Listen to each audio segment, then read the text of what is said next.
ओम शांति। ओम शांति।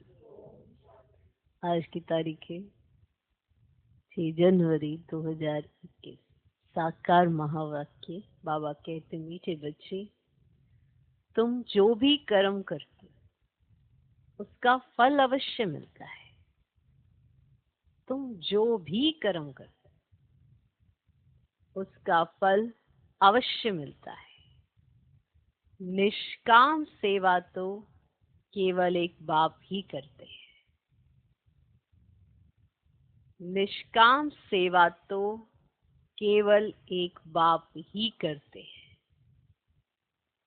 बाबा कहते, मीठे बच्चे, तुम जो भी कर्म करते हो, जो भी कर्म करते हो उसका फल अवश्य मिलता है। निष्काम सेवा तो केवल एक बाप ही करते हैं। आज का प्रश्न, ये क्लास बड़ा वंडरफुल है, कैसे? यहाँ मुख्य मेहनत कौन सी करनी होती है? ये क्लास बड़ा वंडरफुल है, कैसे? यहाँ मुख्य मेहनत कौन सी करनी होती है? उत्तर, यही एक क्लास है जिसमें छोटे बच्चे भी बैठे हैं तो बूढ़े भी बैठे हैं। ये क्लास ऐसा वंडरफुल है जो इसमें अहिल्याएं, कुब्जाएं, साधु भी आकर एक दिन यहाँ बैठेंगे। यहाँ है ही मुख्य याद की मेहनत। यहाँ है ही मुख्य याद की मेहनत। याद से ही आत्मा और शरीर की नेचुरल केयर होती है। याद से ही आत्मा और शरीर की नेचुरल क्योर होती है। परंतु याद के लिए भी ज्ञान चाहिए। परंतु याद के लिए भी ज्ञान चाहिए। ये क्लास बड़ा वंडरफुल है, कैसे? यहाँ मुख्य मेहनत कौन सी करनी होती है? उत्तर, यही एक क्लास है जिसमें छोटे बच्चे भी बैठे हैं तो बूढ़े भी बैठे हैं। ये क्लास ऐसा वंडरफुल है जो इसमें अहिल्याएं, कुब्जाएं, साधु भी आकर एक दिन यहाँ बैठेंगे। यहाँ है ही मुख्य याद की मेहनत। याद से ही आत्मा और शरीर की नेचुरल क्योर होती है, परंतु याद के लिए भी ज्ञान चाहिए। आज का गीत है, रात के राही थक मत जाना। ओम शांति। मीठे मीठे रूहानी बच्चों ने गीत सुना। रूहानी बाप बच्चों को इसका अर्थ भी समझाते हैं। वंडर तो यह है, गीता अथवा शास्त्र आदि बनाने वाले इनका अर्थ नहीं जानते, हर एक बात का अनर्थ ही निकालते हैं। रूहानी बाप जो ज्ञान का सागर पतित पावन है, वह बैठ इनका अर्थ बताते हैं। राजयोग भी बाप ही सिखलाते हैं। तुम बच्चे जानते हो, अभी फिर से राजाओं का राजा बन रहे हैं और स्कूलों में ऐसे कोई थोड़े कहेंगे कि हम फिर से बैरिस्टर बनते हैं। फिर से ये अक्षर किसको कहने ही नहीं आएगा। तो ये जो फिर से अक्षर है, ये फिर से, ये अक्षर किसको कहने नहीं आएगा। तुम कहते हो हम 5000 वर्ष पहले मिसल फिर से बेहद के बाप से पढ़ते हैं। ये विनाश भी फिर से होना है जरूर। कितने बड़े बड़े बॉम्ब्स बनाते रहते हैं, बहुत पावरफुल बनाते हैं, रखने लिए तो नहीं बनाते हैं ना। ये विनाश भी शुभ कार्य के लिए है ना। तुम बच्चों को डरने की कोई दरकार नहीं। यह है कल्याणकारी लड़ाई। बाप आते ही हैं कल्याण के लिए। कहते भी हैं, बाप आकर ब्रह्मा द्वारा स्थापना और शंकर द्वारा विनाश का कर्तव्य कराते हैं। तो ये बॉम्ब आदि हैं ही विनाश के लिए। इनसे जास्ती और तो कोई चीज है नहीं। साथ साथ नेचुरल कैलेमिटीज भी होती हैं, उनको कोई ईश्वरीय कैलेमिटीज नहीं कहेंगे। ये कुदरती आपदाएं ड्रामा में नूंद हैं, ये कोई नई बात नहीं। कितने बड़े बड़े बॉम्ब्स बनाते रहते हैं, कहते हैं हम शहरों के शहर खत्म कर देंगे। अभी जो जापान की लड़ाई में बॉम्ब्स चलाए, ये तो बहुत छोटे थे, अभी तो बड़े बड़े बॉम्ब्स बनाए। जब जास्ती मुसीबत में पड़ते हैं, सहन नहीं कर सकते, तो फिर बॉम्ब शुरू कर देते हैं। कितना नुकसान होगा। वह भी ट्रायल कर देख रहे हैं, अरबों रुपया खर्चा करते हैं। इन बनाने वालों की तनख्वाह भी बहुत होती है। तो तुम बच्चों को तो खुशी होनी चाहिए। पुरानी दुनिया का ही विनाश होना है, तुम बच्चे नई दुनिया के लिए पुरुषार्थ कर रहे हो। विवेक भी कहते हैं पुरानी दुनिया खत्म होनी है जरूर। बच्चे समझते हैं कलयुग में क्या है, सत्युग में क्या होगा। तुम अभी संगम पर खड़े हो, जानते हो सत्युग में इतने मनुष्य नहीं होंगे, तो इन सब का विनाश होगा। ये कुदरती आपदाएं कल्प पहले भी हुई थी। पुरानी दुनिया खत्म होनी ही है। कैलेमिटीज तो ऐसे बहुत होती आई हैं, परंतु वह होती हैं थोड़ी अंदाज में। अभी तो ये पुरानी दुनिया सारी खत्म होनी है। तुम बच्चों को तो बहुत खुशी होनी चाहिए। हम रूहानी बच्चों को परम पिता परमात्मा बाप बैठ समझाते हैं, ये विनाश तुम्हारे लिए हो रहा है। ये भी गायन है ना, रुद्र ज्ञान यज्ञ से विनाश ज्वाला प्रज्वलित हुई। कई बातें गीता में है जिनका अर्थ बड़ा अच्छा है, परंतु कोई समझते थोड़ी है। वे शांति मांगते रहते। तुम कहते हो जल्दी विनाश हो तो हम जाकर सुखी होंगे, और बाप कहते हैं सुखी तब होंगे जब सतो प्रधान होंगे। बाप अनेक प्रकार की पॉइंट्स देते हैं, फिर कोई की बुद्धि में अच्छी रीति बैठती है, कोई की बुद्धि में कम। बुढ़ियाएं समझती हैं, बुढ़ियाएं समझती हैं शिव बाबा को याद करना है बस। उनके लिए समझाया जाता है अपने को आत्मा समझ, बाप को याद करो। फिर भी वर्षा तो पा लेती है, साथ में रहती है। प्रदर्शनी में सब आएंगे। अजामिल जैसी पाप आत्माओं, गणिकाओं आदि सब का उद्धार होने का है। मेहतर भी अच्छे कपड़े पहन कर आ जाते हैं। गांधी जी ने अछूतों को फ्री कर दिया, साथ में खाते भी हैं। बाप तो और ही मना नहीं करते हैं। समझते इन्हों का भी उद्धार करना ही है।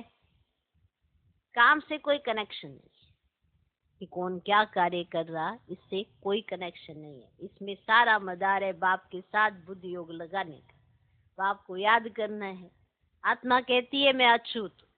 अब हम समझते हम सत्व प्रधान देवी देवता थे, फिर पुनर्जन्म लेते लेते अंत में आकर पतित बने। अब फिर मुझे आत्मा को पावन बनना है। तुमको मालूम है सिंध में एक भिलनी आती थी, ध्यान में जाती, दौड़ कर आए मिलती थी।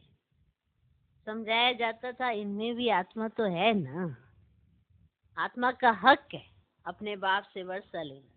उनके घर वालों को कहा गया इनको ज्ञान उठाने दो। बोले हमारी बिरादरी में हंगामा होगा, डर के मारे उनको ले। तो तुम्हारे पास आते हैं, तुम किसको मना नहीं कर सकते हो। गाया हुआ है ना, अबलाएं, गणिकाएं, भीलनिया, साधु आदि सबका उद्धार कर, सबका, साधु लोगों से लेकर भिलनी तक सबका। यहाँ सब तरह के बच्चे आते हैं। किसी के कार्य से किसी को नहीं देखना है, इसलिए बाबा कहते हैं तो सब में आत्मा ना, उनका भी हक है। तुम बच्चे अभी यज्ञ की सर्विस करते हो, तो इस सर्विस से बहुत प्राप्ति होती है, बहुतों का कल्याण हो जाता है। दिन प्रतिदिन प्रदर्शनी सर्विस की बहुत वृद्धि होगी। बाबा बैजेस भी बनवाते रहते हैं। कहाँ भी जाओ तो इस पर समझाना है, ये बाप, ये दादा, ये बाप का वर्षा नहीं, ये बाप, ये दादा, ये बाप का वर्षा। अब आप कहते हैं मुझे याद करो तो तुम पावन बन जाएंगे। अब गीता में भी है मामे कम याद करो। सिर्फ उनका नाम उड़ाए बच्चे का नाम दे दे। भारतवासियों को भी ये पता ही नहीं है कि राधे कृष्ण का आपस में क्या संबंध है? उनके शादी आदि की हिस्ट्री कुछ भी नहीं बताते हैं। दोनों अलग अलग राजधानी के हैं। ये बातें बाप बैठ समझाते हैं। ये अगर समझ जाएं और कह दें कि शिव भगवान उवाच, तो सब उनको भगा दें। कहें तुम ये फिर कहाँ से सीखे हो, वह कौन सा गुरु है? कहें बीके है तो सब बिगड़ जाए, इन गुरुओं की राजाई चट हो जाए। ऐसे बहुत आते हैं, लिख कर भी देते हैं, फिर गुम हो जाते हैं। बाप बच्चों को कोई भी तकलीफ नहीं देते हैं, बहुत सहज युक्ति बतलाते हैं। कोई को बच्चा नहीं होता तो भगवान को कहते बचा दो, फिर मिलता है तो उनकी बड़ी अच्छी परवरिश करते हैं, पढ़ाते हैं। फिर जब बड़ा होगा तो कहेंगे अब अपना धंधा करो। बाप बच्चे को परवरिश कर उनको लायक बनाते तो बच्चों का सर्वेंट ठहरा ना। ये बाप तो बच्चों की सेवा कर साथ ले जाते हैं। वो लौकिक बाप समझेगा बच्चा बड़ा हो अपने धंधे में लग जाए, फिर हम बूढ़े होंगे तो हमारी सेवा करेगा, है ना। ये बाप तो सेवा नहीं मांगते हैं। ये बाप तो कोई सेवा नहीं मांगते। ये है ही निष्काम। लौकिक बाप समझते हैं जब तक जीता हूं तब तक बच्चों का फर्ज है हमारी संभाल करना, ये कामना रखते हैं। ये बाप तो कहते मैं निष्काम सेवा करता हूं। हम राजाई नहीं करते हैं, मैं कितना निष्काम हूं, और जो कुछ भी करते हैं तो उसका फल उनको जरूर मिलता है। ये तो है सबका बाप। कहते मैं तुम बच्चों को स्वर्ग की राजाई देता हूँ, देता हूँ ना, देता हूँ ना। तुम कितना ऊंच पद प्राप्त करते हो। मैं तो सिर्फ ब्रह्मांड का मालिक, सो तो तुम भी हो, परंतु तुम राजाई लेते हो और गवाते हो। हम राजाई नहीं लेते हैं ना गवाते। हमारा ड्रामा में ये पार्ट है। तुम बच्चे सुख का वर्षा पाने का पुरुषार्थ करते हो, बाकी सब सिर्फ शांति मांगते। वो गुरु लोग कहते ना सुख काग विष्ठा के समान है, इसलिए वह ना शांति चाहते। वह ये नॉलेज उठा ना सके, उनको सुख का पता ही नहीं है। बाप समझाते हैं शांति और सुख का वर्षा देने वाला एक मैं ही हूँ। सतयुग त्रेता में गुरु होता ही नहीं, वहां रावण ही नहीं है, वह है ही ईश्वरीय राज्य। ये ड्रामा बना हुआ है। ये बातें और किसकी बुद्धि में बैठेंगी? नहीं बैठेंगी। तो बच्चों को अच्छी रीति धारण कर उच्च पद पाना है। अभी तुम संगम पर जानते हो नई दुनिया की राजधानी स्थापन हो रही है, हो रही है। तो तुम हो ही संगम युग पर, बाकी तो सब कहाँ है? कलयुग में। वह तो कल्प की आयु ही लाखों वर्ष कह देते हैं, घोर अंधेरे में है ना। अब गाया भी हुआ है, कुंभकर्ण की नींद में सोए पड़े हैं। अब ये तो पांडवों की गाई हुई है ना। अब तुम ब्राह्मण, यज्ञ ब्राह्मण ही रचते हैं। अब यह तो है सबसे बड़ा वेद का भारी ईश्वरीय रुद्र यज्ञ। वह हद के यज्ञ अनेक प्रकार के होते हैं, यह रुद्र यज्ञ एक ही बार होता है। अब सतयुग त्रेता में फिर कोई यज्ञ होता ही नहीं, क्योंकि वहां कोई आपदा आदि की बात ही नहीं है, और वह है सब हद के यज्ञ। अब ये है देखो बच्चे बेहद का। अब यह बेहद बाप का रचा हुआ यज्ञ है, जिसमें बेहद की आहुति पड़नी है। फिर आधा कल्प कोई यज्ञ नहीं होगा, वहां रावण राज्य ही नहीं। रावण राज्य शुरू होने से फिर ये सब शुरू होते हैं। अब बेहद का यज्ञ एक ही बार होता है, इनमें ये सारी पुरानी सृष्टि स्वाह हो जाती है ना। अब यह बेहद का रुद्र ज्ञान यज्ञ, इसमें मुख्य है ज्ञान और योग की बात। योग अर्थात याद। याद अक्षर बहुत मीठा है, योग अक्षर को मन हो गया है। योग का अर्थ कोई नहीं समझते, तुम समझा सकते हो। योग अर्थात बाप को याद करना है। बाबा आप तो हमको वर्षा देते हैं वेद का, आत्मा बात करती है बाबा आप फिर से आए हो, हम तो आपको भूल गए थे। आपने हमको बादशाही दी थी, अब फिर आकर मिले हो। आपकी श्रीमत पर हम जरूर चलेंगे ना। ऐसे ऐसे अंदर में अपने साथ बातें करनी होती है। बाबा आप तो हमें बहुत अच्छा रास्ता बताते हो, हम कल्प कल्प भूल जाते। अभी बाप फिर अबुल बनाते हैं, इसलिए अब बाप को ही याद करना है। याद से ही वर्षा मिलेगा। मैं जब सम्मुख आता हूँ तब तुमको समझाते, तब तक गाते रहते हैं, तुम दुख हरता सुख करता हो, ऐसे गाते हैं ना। अब महिमा गाते हैं परंतु ना आत्मा को ना परमात्मा को जानते हैं।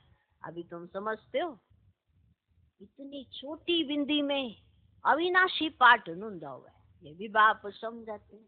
उनको कहा जाता है ना परम पिता परमात्मा, अर्थात परमात्मा। बाकी कोई बड़ा हजारों सूर्य मिसल नहीं हो। मैं कोई हजारों सूर्य मिसल ऐसा नहीं, मैं तो टीचर मिसल पढ़ाने आता हूँ। पढ़ाते रहते हैं ना। अब कितने देर बच्चे, ये क्लास तो देखो कितना वंडरफुल। कौन कौन इसमें पढ़ते हैं? अबलाएं, उपजाएं, साधु भी एक दिन आकर बैठेंगे। अब बुढ़ियाएं, छोटे बच्चे आदि सब बैठे। ऐसा स्कूल कभी देखा? अब यहाँ है याद की मेहनत। ये याद ही टाइम लेती है। याद का पुरुषार्थ करना यह भी ज्ञान है ना। अब याद के लिए भी ज्ञान, चक्र समझाने के लिए भी ज्ञान। नेचुरल, सच्चा सच्चा नेचुरल केयर इसको कहा जाता है। तुम्हारी आत्मा बिल्कुल प्योर हो जाती है, वह होती है शरीर की क्योर। अब यह है आत्मा की क्योर। आत्मा में ही खाद पड़ती है। सच्चे सोने का सच्चा जेवर होता है। अब यहाँ बच्चे जानते शिव बाबा सम्मुख आया हुआ, जानते शिव बाबा सम्मुख आया हुआ है। बच्चों को बाप को यह जरूर याद करना है। हमको वापिस जाना है, इस पार से उस पार जाना है, तो बाप को, वर्षे को और घर को भी याद करो। अब वह है स्वीट साइलेंस होम, है ना। दुख होता है अशांति में और सुख होता है शांति से। अब सत्य में सुख शांति संपत्ति सब कुछ है, वहाँ लड़ाई झगड़े आदि की ना बात ही नहीं। बच्चों को यही फोड़ना होना चाहिए, हमको सतो प्रधान सच्चा सोना बनना है, तभी ऊंच पद पाएंगे। ये रूहानी भोजन मिलता है, उसको फिर उगारना चाहिए। आज कौन सी मुख्य पॉइंट सुनी? ऐसे आज कौन सी मुख्य पॉइंट सुनी? ये भी समझाया यात्राएं तो दो होती है ना, एक रूहानी और दूसरी जिस्मानी। अब ये रूहानी यात्रा ही काम आएगी, समझा। भगवान वाच मन मना भव। अच्छा, मीठे मीठे सिकिलदे बच्चों प्रति माता पिता बाप दादा का याद प्यार और गुड मॉर्निंग। रूहानी बाप की रूहानी बच्चों को नमस्ते। हम रूहानी बच्चों की भी रूहानी बाप को नमस्ते नमस्ते नमस्ते। Good morning good morning good morning. अब धारणा के लिए मुख्य सार, पहला पॉइंट, यह विनाश भी शुभ कार्य के लिए, इसलिए डरना नहीं है। यह विनाश भी शुभ कार्य के लिए, इसलिए डरना नहीं है। कल्याणकारी बाप सदा कल्याण का ही कार्य कराते, इस स्मृति से सदा खुशी में रहना। कल्याणकारी बाप सदा कल्याण का ही कार्य कराते हैं, इस स्मृति से सदा खुशी में रहना है। कल्याणकारी बाप सदा कल्याण का ही कार्य कराते, नाश भी कल्याणकारी, स्थापना भी कल्याणकारी, सब कुछ कल्याण। इस स्मृति से सदा खुशी में रहना। दूसरा पॉइंट, सदा एक ही फुरना रखना है कि सतो प्रधान सच्चा सोना बन उच्च पद पाना है। सदा एक ही फुरना रखना है कि सतो प्रधान सच्चा सोना बन उच्च पद पाना है। जो रूहानी भोजन मिलता है उसे उगारना है। जो रूहानी भोजन मिलता है उसे उगारना है, माना उसका चिंतन भी करना होता है। जो आपको भोजन मिल रहा है, जो आप ज्ञान सुन रहे हो, उसका अगर आप चिंतन नहीं करोगे, आपके जीवन में नहीं आएगा, तो फायदा कुछ नहीं देगा। जैसे भोजन अगर डाइजेस्ट होगा तभी खून बनेगा, तभी शरीर में ताकत आएगी, और अगर वो डाइजेस्ट ही नहीं होगा तो फायदा क्या। तो इसी तरह से हमारी बुद्धि को भोजन तो मिलता है, लेकिन अगर उगारते ही नहीं, प्रैक्टिकल में लाते ही नहीं, तो फिर फायदा क्या। इसलिए बाबा ने कहा ऐसे ऐसे सोचो, ऐसे ऐसे अनुभव करो, ऐसे ऐसे करो, तो उगारना है जो आपको भोजन मिलता है। जो मुरली सुनाई जाती है तो याद करो कि आज बाबा ने कौन कौन से पॉइंट्स पे समझाने दी। आज बाबा ने कौन सी एक ऐसी विशेष पॉइंट समझाई और ऐसी कौन सी बात आज मुझे समझनी जरूरी है जो मेरे प्रैक्टिकल जीवन में आनी चाहिए। देखो, आपको कहाँ कहाँ प्रॉब्लम है ये हर एक को पता है। मुझे बड़ी जल्दी फीलिंग आ जाती है, मुझे किसी की बात बड़ी जल्दी बुरी लग जाती है, तो ये भी तो देवताई गुणों में नहीं आता। अगर आप देवता बनने वाले हो, दैवी गुणों से संपन्न हो, हर एक बात को आप अपने लिए कल्याण के लिए लेंगे, ना कि बुलाने के रूप में या फीलिंग के रूप में। अगर आप ऐसा लेते हैं तो माना आपका जो आप भोजन लेते हैं उसको उगारते नहीं है, ताकत आप में कम है।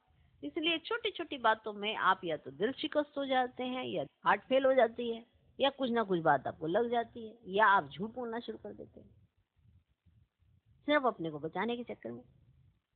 बार बार कहा है, 4 बातें सुनने के चक्कर में आप देह अभिमान के पता नहीं कितने ग्रसित हो जाते हैं। सिर्फ आप 4 बातें नहीं सुन पाते। मना इतना ईगो किस बात का, इतना अहंकार किस बात का? क्या है हम? जैसे हम समझते हैं अरे हम तो कुछ भी नहीं। तो ये तब याद रखें जब हमें किसी से सुनना होता है। जब हमें किसी से सुनना होता है, अगर हमें कोई छोटा भी कह दे या हमको बड़ा कोई कह दे, जब हमें किसी से सुनना होता है तब हमें समझना होता है कि हम हैं क्या, कुछ भी तो नहीं। और अगर सुनना भी पड़ गया तो कौन सी बड़ी बात है।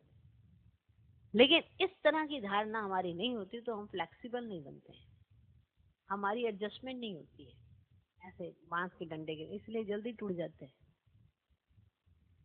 संशय बाप ने कभी अपने बच्चों में पैदा नहीं कराया है। संशय कहाँ से जन्म लेता है? फ्लेक्सिबिलिटी नहीं होती ना जिनमें, वही संशय बुद्धि बनते हैं। निश्चय बुद्धि कौन बनते हैं? वो कहीं भी एडजस्ट कर लेते हैं। फ्लेक्सिबिलिटी जिनके अंदर होती है, जिनके अंदर ज्ञान है, समझ है और याद है। क्योंकि याद है तो ज्ञान प्रकट होता है, और ज्ञान प्रकट होता है तो सही तरह से बुद्धि डिसीजन लेती है। और अगर बुद्धि सही समय पर डिसीजन ले लेती है तो सेफ रहते हैं। वरना तो ऐसी ऐसी आदतें पड़ जाती है जो पहले होती नहीं है, फिर नहीं पड़ती हैं, और फिर उन्हें खत्म करने के लिए एक्स्ट्रा मेहनत लग जाती है।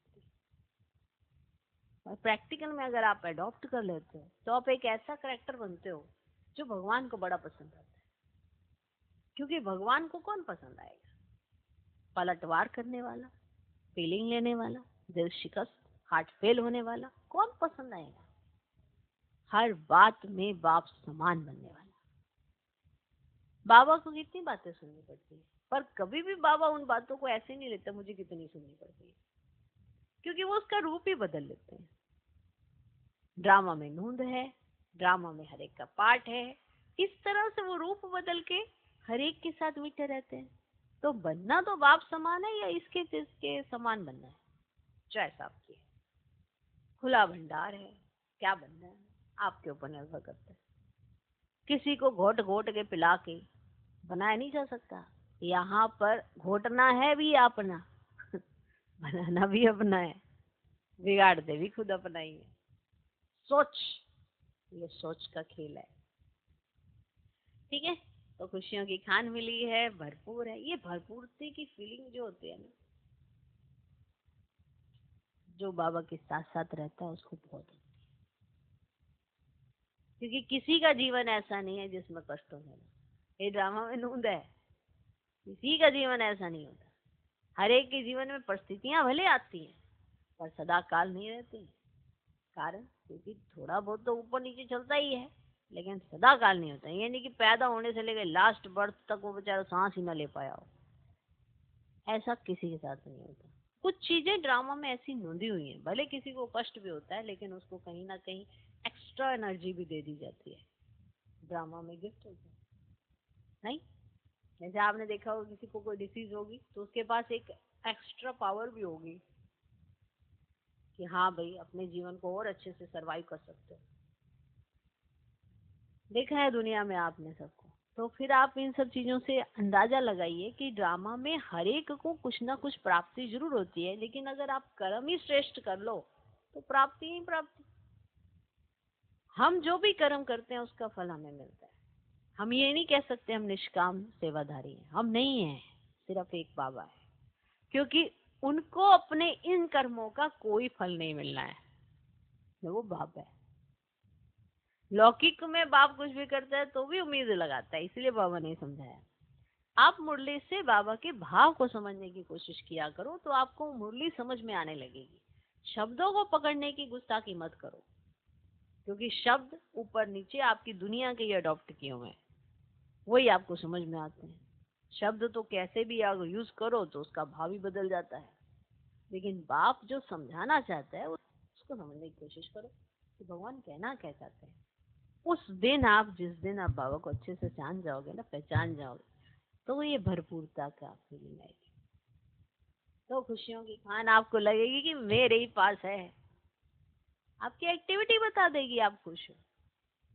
ऐसे को ठाके लगा के हंसना, उसको खुशियां नहीं कहते हैं। भगवान का संग, भगवान का साथ, वो आपको भर रहा है। ओके। आज का वरदान, सत्संग द्वारा रूहानी रंग लगाने वाले, सत्संग द्वारा रूहानी रंग लगाने वाले सदा हर्षित और डबल लाइट भव। सत्संग द्वारा रूहानी रंग लगाने वाले सदा हर्षित और डबल लाइट भव। जो बच्चे बाप को दिल का सच्चा साथी बना लेते हैं, उन्हें संग का रूहानी रंग सदा लगा रहता है। बुद्धि द्वारा सत बाप, सत शिक्षक और सतगुरु का संग करना, यही सत्संग है। जो इस सत्संग में रहते हैं वो सदा हर्षित और डबल लाइट रहते हैं। उन्हें किसी भी प्रकार का बोझ अनुभव नहीं होता। वे ऐसा अनुभव करते जैसे भरपूर है। खुशियों की खान मेरे साथ है। जो भी बाप का है वह सब अपना हो गया। समझे? तो सत्संग द्वारा रूहानी रंग लगाने वाले सदा हर्षित और डबल लाइट भव।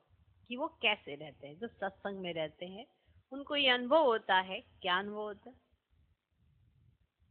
एक तो उन्हें बोझ नहीं लगता, वो सदा भरपूर रहते हैं। खुशियों की खान मेरे साथ है, ऐसा उन्हें फील होता है। जैसा बाबा के पास, जो बाबा के पास है वो मेरे पास है, ऐसी मना फुलफिलनेस, ऐसा लगता है भरे हुए हैं, भरपूरता की एहसास हो। तो आज का स्लोगन, अपने मीठे बोल और उमंग उत्साह के सहयोग से दिल शिकस्त को शक्तिवान बनाओ। अपने मीठे बोल और उमंग उत्साह के सहयोग से दिल शिकस्त को शक्तिवान बनाओ। ओम शांति, ओम शांति।